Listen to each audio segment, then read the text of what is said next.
So basically, this is actually mad. When I first wanted to start YouTube, I told my dad, and he got me this. So I said first started to start YouTube on the 17th of April 2018. Obviously I didn't. I started in October 2020, so I was holding myself back. But anyway, cut. Who's cameraman? If you can see this.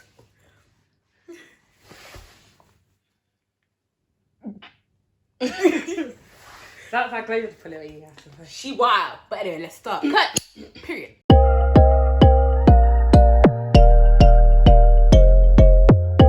Welcome back to my YouTube channel, guys.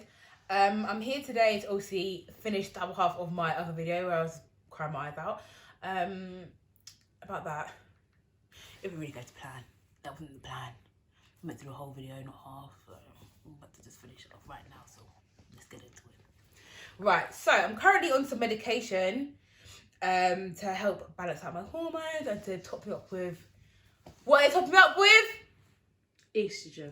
Tell them again, girl. And this is to help me to protect my ovaries, protect my heart, protect my bone, protect my uterus, and just protect me in general. So I'm currently on medication, take 1 tablet a day. I will do this until I'm about 55, 60 years old. In between there, that's like what, 40 plus years. Quick math. And what basically is this medication? Basically the contraception pill. So that's that. So yeah, but it makes me feel like absolute rubbish. The bellyaches I get before I go to bed, the bellyaches I get when I wake up, the bellyaches I get when I'm in the morning, middle of the day, all day long. It's just bad. It's like a non-stop cramping. Like my belly just literally hurts. So I don't know if it's meant to happen like that, but for now I'm just gonna say it's my ovaries clear out the dust because it ain't been working for a while. And now it's getting some, you know, some good. It's starting to work a bit better, and I feel like this is a part of what's meant to happen. I will be in pain. But if it doesn't go away after a month, I think I'm going to go to the doctor and just ask them is there an alternative or something. But I have to take my tablet for 21 days, stop for 4 days, then 21 days, stop for 4 days, 21 days, stop for 4 days. So I have to be very vigilant and know what I'm doing. Which is a bit hard for me because I am quite useless when it comes to that kind of stuff. But yeah, we move. So that's my current medication situation. Through the post now, I also got 3 appointments through the post recently. So on the 11th, I have to go to the fertility clinic. Well, I was meant to go there, but now because of Corona, they have made me have I believe, a video consultation, if I'm correct. Try and video or voice record as much of that appointment as possible so you can understand what's going on.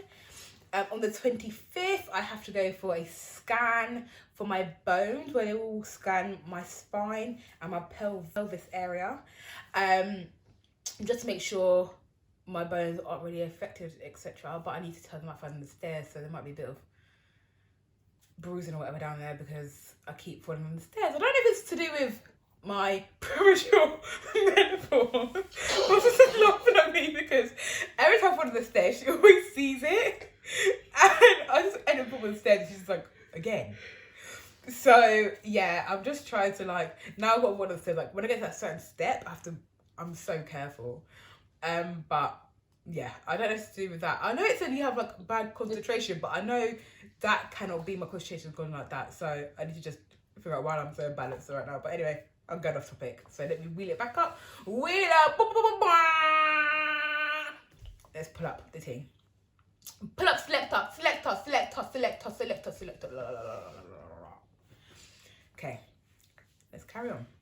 So that's my appointments that are coming up, and I will keep you lot informed, and so you learn about my journey, and hopefully it will make you lot feel like I'm teaching you something, so you know if you're going through it yourself, you'll be able to see what the steps and the processes are of this journey of me trying to get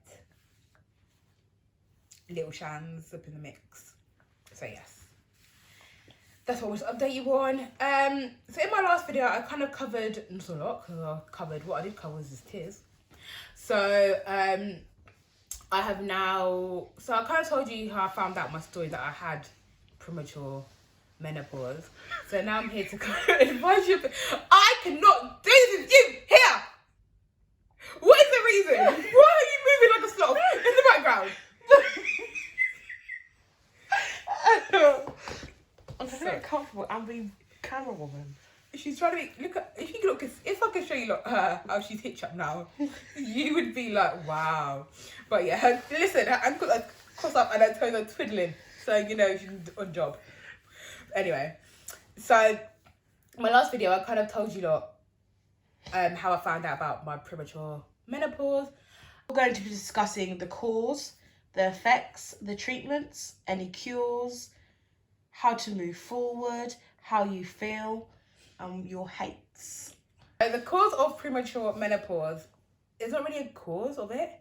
It's just your body failing to maintain or reproduce eggs in your ovaries. That could be because of, like me, not enough estrogen being made in your body.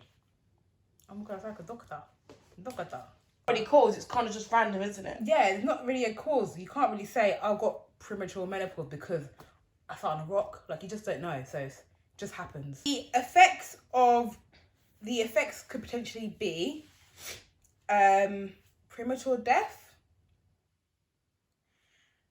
cardiovascular disease, neurological disease, osteoporosis, psychosexual dysfunction, and mood disorder, which makes a lot of sense because my moods are like I previously said, it makes a lot of sense. So yeah, that's that one. I currently haven't been diagnosed with any of those apart from probably low moods. Well, yeah, low moods. I wasn't aware of premature death. So now I'm a bit more like, I'm gonna die. So off this video, I'm probably gonna call my mum and tell her I'm gonna die. I'm pretty sure when they say premature death, they don't mean you're going to die at 30. Now. Yeah, I think they probably mean like at 40. No. I think they mean like... I'll have to look at the stats. It could, yeah. And to see. But I don't feel like I'm going to die. Now. Good. Unless I get hit by a bus. So you spoke about earlier about your treatment, I believe, that you spoke about. Yeah, HRT. Just to put in there, HRT is literally the only form of treatment I know so far. So if they are to offer me anything different, I will consider it. And I stop it. I will consider it, and I will obviously let you not know other treatments that I can get. I know when I speak to one doctor, they did mention something about like instead of taking tablets, I can get a patch or something like that. So I would prefer a patch because taking a tablet I often forget. Because also this stuff has an effect on your concentration and your memory. So I do find it a bit hard to remember certain things. Everything's written down. How are you planning on moving forward? Moving forward, I'm trying to stay a bit more optimistic, just so I don't feel low. And it's kind of me again, like I said, not wanting to accept this diagnosis, but the realization, knowing that I will have to accept it eventually. And in reality, I have to get treatment and I have to do what I have to do. But I don't think it will really and truly settle in until I go to the fertility clinic and they tell me the likelihood and stuff like that.